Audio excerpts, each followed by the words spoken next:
Hello guys, मैं मनीष शर्मा आप सभी का कंसेप्ट वेव एकेडमी के ऑनलाइन प्लेटफॉर्म पर स्वागत करता हूं। तो प्यारे बच्चों, क्लास 10 के लिए लाइट चैप्टर चल रहा था। पार्ट 1 हम कर रहे थे रिफ्लेक्शन। दो फिनोमिना है, रिफ्लेक्शन एंड रिफ्रैक्शन, जो अपने सिलेबस में है।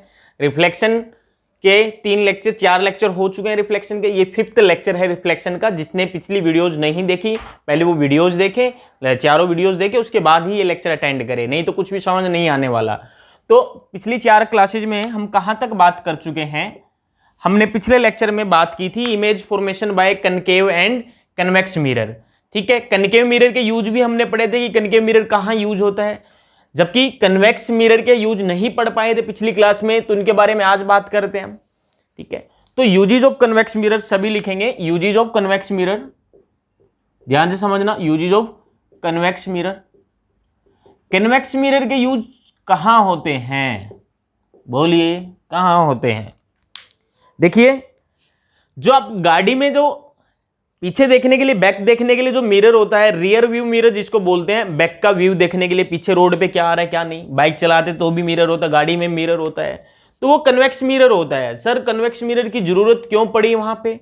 प्लेन मिरर यूज क्यों नहीं किया या कनकेव मिरर यूज क्यों नहीं किया? तो प्यारे बच्चों, कनकेव मिरर आप पढ़ चुके हैं। कनकेव मिरर के 6 केस आपने पढ़े थे कि इमेज कहां कहां बनती है, क्लियर है? तो कनकेव मिरर में रियल इमेज बनी थी। एक ही केस ऐसा आया था जब क्या बनी थी? वर्चुअल इमेज बनी थी, जो कि मिरर के पीछे बनी थी। लेकिन वर्चुअल इमेज के लिए ऑब्जेक्ट कहां होना चाहिए? फोकस और पोल के बीच में होना चाहिए। वर्चुअल इमेज ही हम मिरर में देख पाते हैं, जबकि रियल इमेज मिरर में दिखाई नहीं देगी। क्लियर है बात? तो कनकेव मिरर बिल्कुल भी यूज नहीं करने वाले, और कनकेव मिरर में जो इमेज बनेगी वो रियल होती है। रियल हमेशा स्क्रीन पे ऑब्टेन होती है इमेज। ठीक है, प्लेन मिरर क्यों नहीं यूज करेंगे? प्लेन मिरर का आपको पता है, हम पढ़ चुके हैं कि प्लेन मिरर में जितना साइज ऑब्जेक्ट का होता है उतना ही साइज इमेज का बनता है। क्लियर है बात? अब जैसे मान लो आपने प्लेन मिरर यूज कर लिया बैक का व्यू देखने के लिए, ट्रक आ रहा है रोड पे, वो ट्रक भी पूरा नहीं दिखेगा उसमें, उस मिरर में, बाकी रोड पे और जो व्हीकल्स हो गए वो भी नहीं दिखेंगे। ठीक है, तो कन्वेक्स मिरर क्यों यूज किया जाता है? अभी आपने पढ़ा था कन्वेक्स मिरर से इमेज फॉर्मेशन, तो 2 केस पढ़े थे, ऑब्जेक्ट इन्फिनिटी पे होगा या ऑब्जेक्ट फाइनाइट डिस्टेंस पे होगा, जिसको हम मेजर कर सकते हैं फाइनाइट डिस्टेंस। तो फाइनाइट डिस्टेंस पे ही होगा, रोड पे कुछ भी होगा पीछे, वो फाइनाइट डिस्टेंस जिसको हम मेजर कर सकते हैं वही होगा।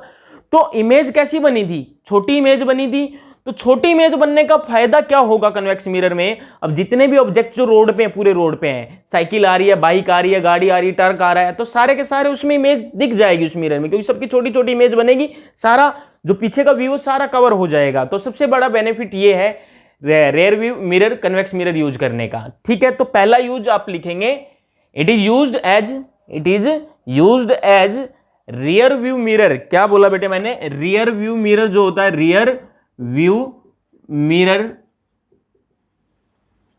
इन व्हीकल्स, तो व्हीकल्स में रियर व्यू मिरर के रियर व्यू के लिए आप कौन सा मिरर यूज करते हैं? कन्वेक्स मिरर यूज करते हैं। कौन सा? Convex mirror. क्यों? क्योंकि छोटी इमेज बनती है, पूरा आप जितना भी जो पीछे का सीन है सारा कवर हो जाता है, सारी इमेज उसमें बन जाती है। क्लियर है बात? दूसरा यूज क्या होगा? नोट्स आपको दूंगा मैं, जिसको नोट्स चाहिए मेरे पास व्हाट्सएप करना, ये नंबर है 7027120721। ठीक है, इसमें लिख देना सर लाइट रिफ्लेक्शन के नोट्स, टाइप कर देना लाइट रिफ्लेक्शन नोट्स। तो जब मैसेज मैं सीन करूंगा तो आपके पास भेज दूंगा पीडीएफ इसकी। ठीक है, जिसको जो भी डाउट रहता है तो कमेंट बॉक्स में जरूर लिखिए। तो दूसरा यूज क्या है? ये लिखने की जरूरत नहीं, अभी आप छोड़िए, लिखिए मत, नोट्स होंगे आपके पास, केवल समझना है आपको यहां पे।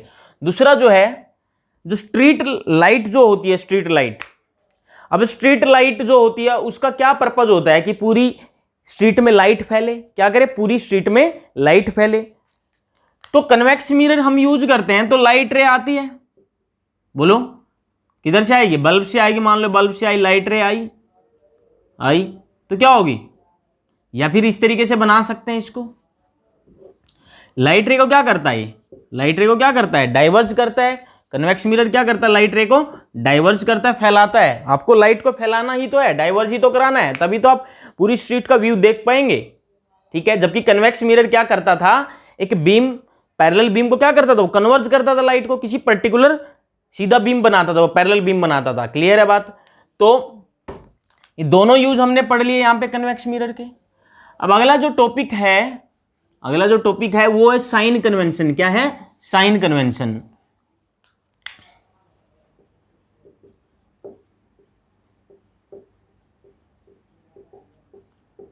साइन कन्वेंशन क्या होता है? देखिए, अभी हम इससे आगे मिरर फॉर्मूला पढ़ने वाले हैं। वहां पे हमें जरूरत पड़ेगी ऑब्जेक्ट अगर लेफ्ट में, ऑब्जेक्ट को हमेशा लेफ्ट में ही रखेंगे मिरर के, तो जो उसका ऑब्जेक्ट का डिस्टेंस जो होगा मिरर से वो पॉजिटिव होगा या नेगेटिव होगा। ऑब्जेक्ट प्रिंसिपल एक्सिस के ऊपर खड़ा होता है तो उसकी हाइट पॉजिटिव लेंगे या नेगेटिव लेंगे। ये सब बातें यहाँ साइन कन्वेंशन में करने वाले हैं। तो पहला जो पॉइंट है साइन कन्वेंशन में, all the distances are measured from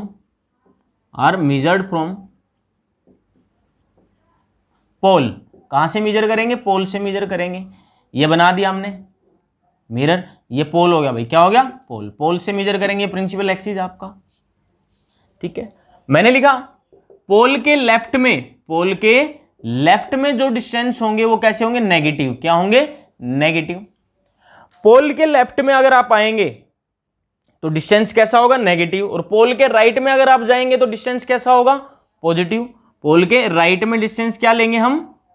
positive लेंगे। इसको इस तरीके से मानिए, कोऑर्डिनेट सिस्टम आपने पढ़ा है, ये ओरिजिन होता है, इधर पॉजिटिव एक्स, इधर पॉजिटिव वैल्यू लेते हैं, इधर क्या लेते हैं? नेगेटिव वैल्यू लेते हैं। ऊपर क्या लेते हैं? पॉजिटिव, और नीचे क्या लेते हैं? नेगेटिव। पता होगा सबको ये। तो वही चीज यहां पे पढ़ रहे हैं। इधर जो डिस्टेंस होंगे नेगेटिव होंगे और इधर जो होंगे पॉजिटिव होंगे। बोलो, ऊपर वाली जो हाइट होंगी या प्रिंसिपल एक्सिस के जो ऊपर होगा, अबोव प्रिंसिपल एक्सिस हम जो लेंगे पॉजिटिव डिस्टेंस लेंगे या पॉजिटिव हाइट लेंगे, और बिलो प्रिंसिपल एक्सिस हम क्या लेंगे? नेगेटिव लेंगे। क्या लेंगे? नेगेटिव। क्लियर है बात? और एक और पॉइंट लिख लेते हैं, जो इंसिडेंट रे होगी, इंसिडेंट रे जो मिरर पे गिरती है, हमेशा पॉजिटिव एक्स की डायरेक्शन में लेनी। किधर लेनी? पॉजिटिव एक्स की डायरेक्शन में।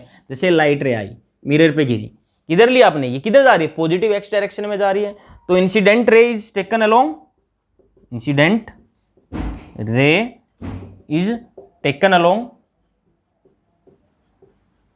Positive x direction. कहां लेंगे? पॉजिटिव एक्स डायरेक्शन में लेंगे। क्लियर है? साइन कन्वेंशन की बात हमने कर ली। तो साइन कन्वेंशन की बात हमने की, ध्यान देना बात पे। दो मिरर पढ़े हमने, concave mirror and convex mirror. अभी ये मैं मिरर बनाया मैंने, ये कौन सा मिरर है आप बताइए? कन्वेक्स मिरर है। कन्वेक्स मिरर के केस में ध्यान देना बात पे, स्फेयर किधर बन रहा है? स्फेयर उधर बन रहा है, तो सेंटर ऑफ कर्वेचर किधर होगा? उधर होगा। फोकस किधर होगा? उधर ही होगा। किधर है? पोल के राइट में। और पोल से फोकस का डिस्टेंस होता है फोकल लेंथ, और पोल से सेंटर ऑफ कर्वेचर का डिस्टेंस होता है रेडियस ऑफ कर्वेचर। सबको पता है, बात कर चुके हैं। तो ध्यान देना, जो फोकल लेंथ है वो किधर है? पोल के लेफ्ट में। किधर है? पोल के लेफ्ट में। और रेडियस ऑफ कर्वेचर भी क्या है? पोल के राइट में, पोल के राइट में, दोनों पोल के राइट में, फोकल लेंथ भी और रेडियस ऑफ कर्वेचर भी। तो पोल के राइट वाले डिस्टेंस को क्या लेते हैं हम? पॉजिटिव लेते हैं। तो बेटे क्या बोलेंगे आप? कन्वेक्स लेंस में, ये इरेज कर रहा हूं मैं यहां से, कन्वेक्स लेंस की जो फोकल लेंथ होगी, लेंस की बात नहीं कर रहे, मिरर की बात कर रहे, सॉरी, किसकी बात कर रहे? मिरर की। कन्वेक्स मिरर की जो फोकल लेंथ होगी वो किधर है? पोल के राइट में। रेडियस ऑफ कर्वेचर किधर है? राइट में है पोल के। तो क्या होंगी? फोकल लेंथ भी पॉजिटिव होगी और रेडियस ऑफ कर्वेचर भी पॉजिटिव होगी। बोलो, क्वेश्चन पूछा जाता है पेपर में। अब बात करते हैं कनकेव मिरर की। कौन से मिरर की? कनकेव मिरर की। ये बना दिया हमने, ये पोल है भाई। ये क्या है? पोल। सेंटर ऑफ कर्वेचर किधर होगा? इधर होगा, क्योंकि स्फेयर इधर बन रहा है पूरा। ये फोकस, ये होगी फोकल लेंथ, और ये क्या होगी? Radius of curvature.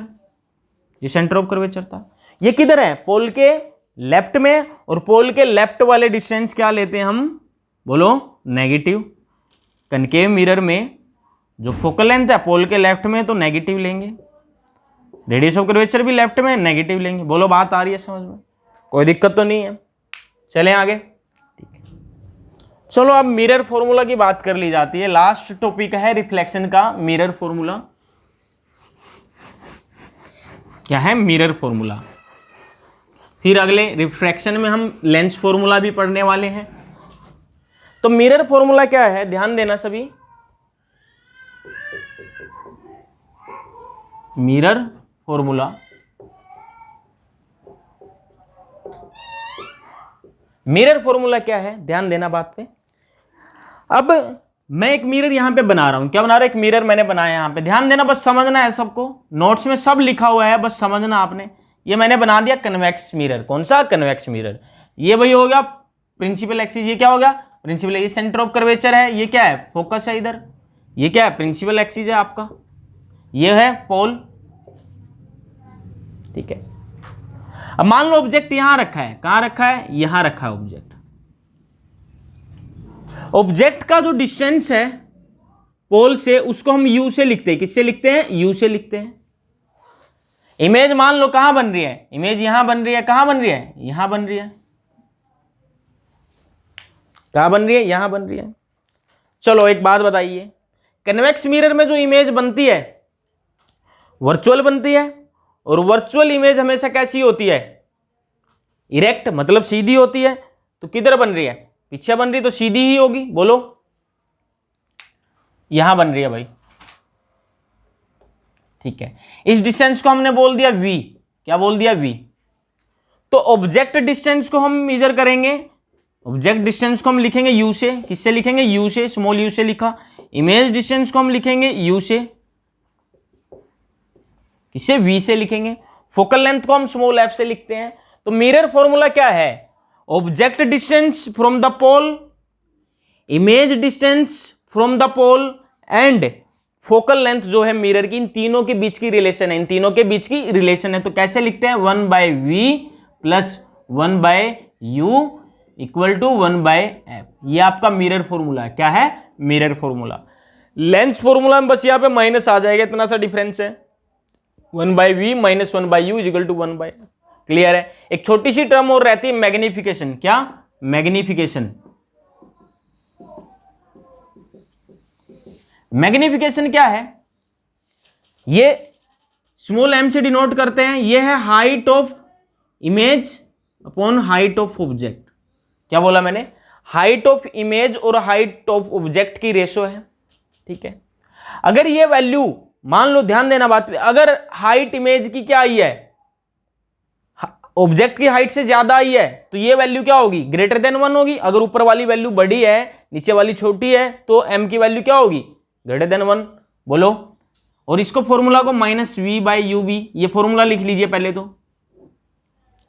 अब मैग्निफिकेशन 1 के इक्वल कब होगा, m की वैल्यू 1 कब आएगी, ध्यान देना बात पे, जब हाइट ऑफ इमेज और हाइट ऑफ ऑब्जेक्ट दोनों बराबर होंगे, दोनों बराबर होंगे तो 1/1 कितना, 1 आएगा। किसके लिए, बोलो, m इक्वल टू 1, जब हाइट ऑफ इमेज क्या होगी, हाइट ऑफ ऑब्जेक्ट के इक्वल होगी। अगर हाइट ऑफ इमेज बड़ी है हाइट ऑफ ऑब्जेक्ट से, तो मैग्निफिकेशन की वैल्यू ग्रेटर देन 1 आएगी। अरे ऊपर वाली वैल्यू जब बड़ी होगी नीचे वाली वैल्यू से, तो m 1 से बड़ा आएगा। जब हाइट ऑफ इमेज छोटी होगी हाइट ऑफ ऑब्जेक्ट से, तो m की वैल्यू क्या आएगी, लेस देन 1 आएगी, 1 से कम।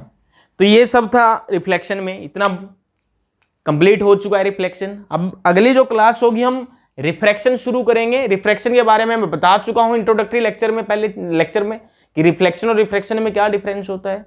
तो जिसको जो भी डाउट रहे कमेंट बॉक्स में जरूर लिखना। तो आज के लिए इतना बहुत है। Okay, thank you.